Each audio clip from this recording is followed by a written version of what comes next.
All right, here we go. This is a big video here. Been looking forward to making this one. A little stressed because it's a big deal and I want to do it right. We're going to look at what's called the fundamental theorem of calculus, which has two parts. So in this video, we're going to address part one. The reason this is such a big deal is, well, come on, it's called the fundamental theorem of calculus. It's got to be important, and it really is. Probably one of the most important parts of calculus. Now, here's the idea. If you remember, when you start Calculus 1, you learn limits and you learn how to work with limits. The reason you do that is so you can investigate something called derivatives. And so you start calculating derivatives using this limit definition of a derivative.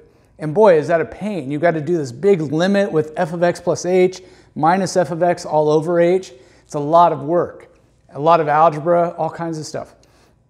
But then you learn that, hey, there are derivative rules. There are certain patterns that apply, like for powers and exponential functions and products and quotients and trig functions and all those things.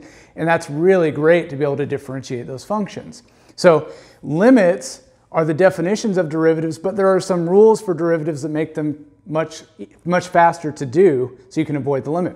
Well, we've been doing integrals as areas under curves, which is perfect.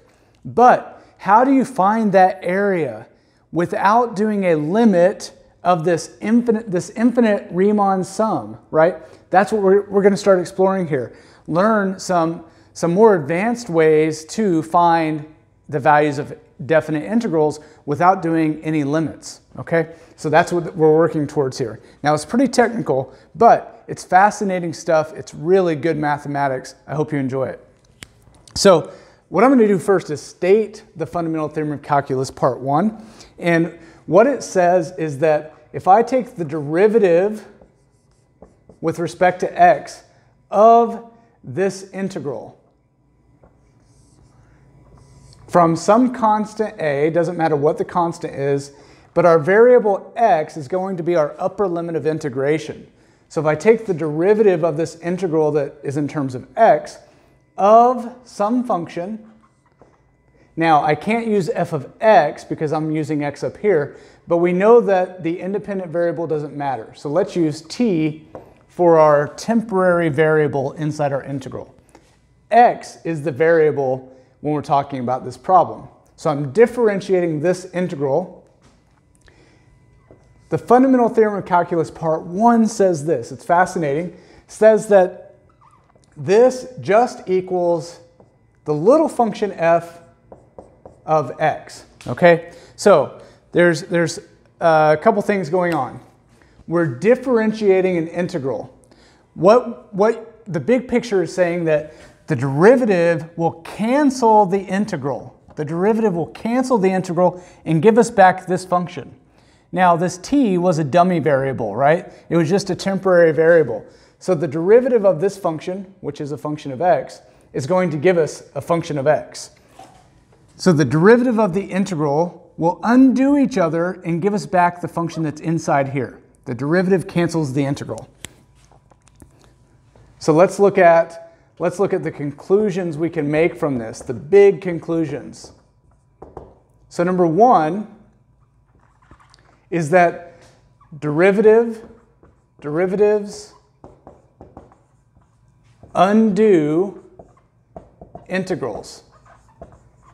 And remember what integrals are. What we've been doing with integrals so far is integrals are areas under curves.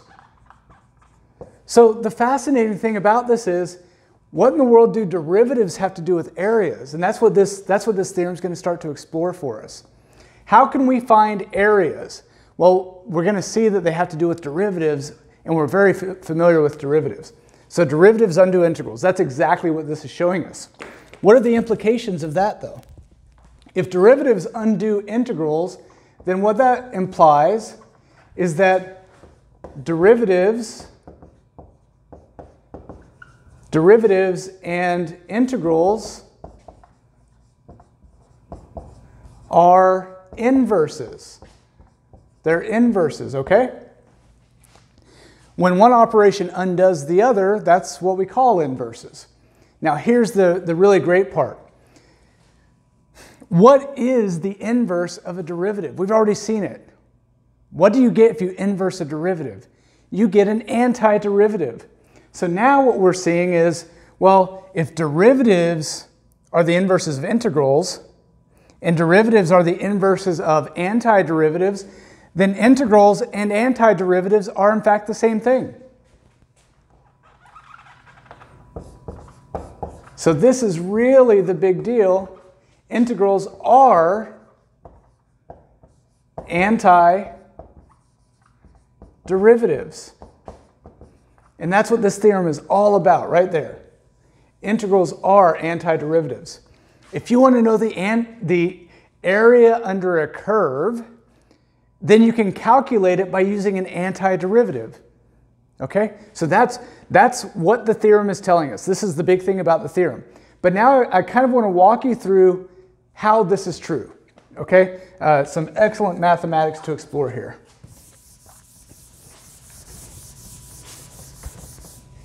All right, so let's see how this is true. So we're gonna show this. Now, I'm trying to make this technical, but not overly technical. For example, there might need to be some considerations about the function f, like maybe it needs to be continuous. Maybe it needs to be integrable for the integral to exist. So there's some basic things there that I don't want to get into that because I don't want to make this overly technical. I want to show the basics of how this is true. And then we'll get to, in another video, we'll look at part 2, and then how do we put all this together to actually do something with it, okay? All right, so let's look at this.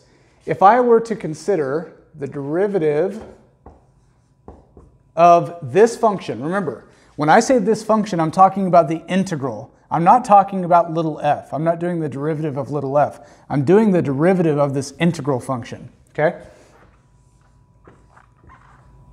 The variable here, oops, I'm giving away my punchline here. The variable is x, right? I'm differentiating with respect to x, so that's our variable of f of t dt.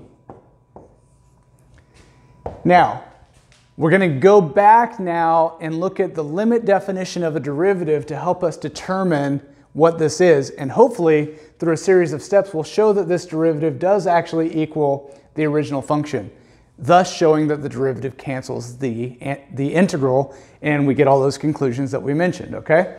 So let's look at this. If I want the derivative of this function using a limit, then I have to do the limit as h approaches 0 of this function with x plus h as the input. So that means I'm going to rewrite the integral with an x plus h instead of an x.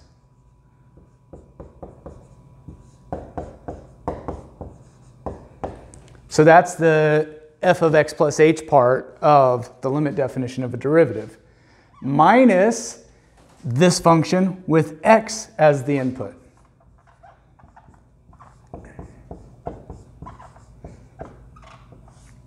Now, some people aren't going to appreciate this as much maybe as I do, but you future mathematicians, engineers, anybody who's pursuing mathematics at a higher level, you should really learn to appreciate what's going on here and the value of this theorem. So this is the f of x plus h basically, minus the f of x, and that's all over h. This is just the limit definition of derivative. Now the fun part comes in as to how we manipulate what's going on here on the top, okay?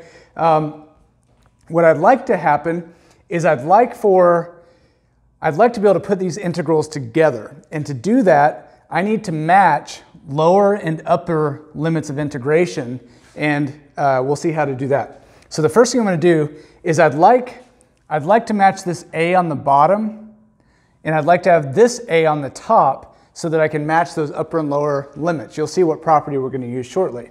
So if I want to flip these limits of integration, I need to change this sign, okay?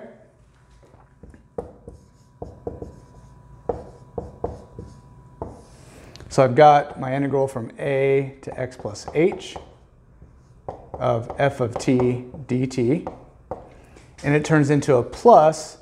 Flip the limits of integration and go from x to a of f of t dt. All right?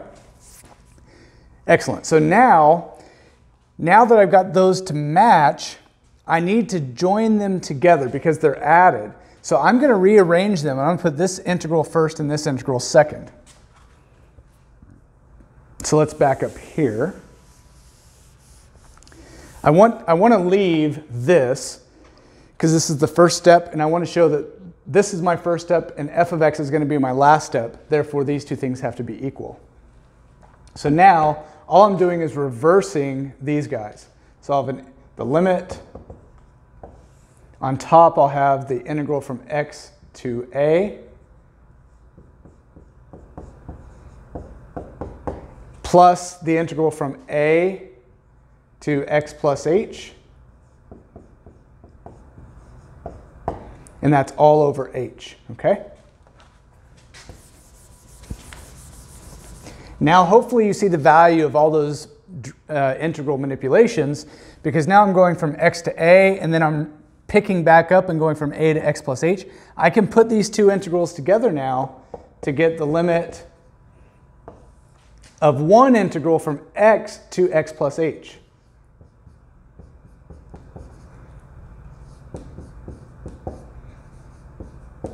And that's all over h, okay? Now, what we need to do is look at what happens with this integral on top as h goes to 0. So that's what we need to explore at this point. So let's draw a picture up here. If I'm going from x to x plus h, and I want that integral, I'm looking at this area between those two x values for the function f. That's the meaning of this, this integral on top. But I want h to go to 0. In other words, I want x plus h to be really close to x. So it might be right there. And so now what I'm looking at is this area of this really thin rectangle. If I blow that rectangle up and make it big, then it looks like this, where this is x plus h, right? This, the height of this guy, is f of that x value, and the width of this rectangle is just h. So what we see here is that this integral, as h goes to 0, this integral gives us this really tiny sliver of a rectangle whose area is h, the width, times the height, f of x, right? That's the area of that sliver of a rectangle. So this integral, as h goes to 0, let's write it out now. I'll put it up here. As h goes to 0, the numerator turns into h times f of x. That area is h times f of x. Let's see here, sorry.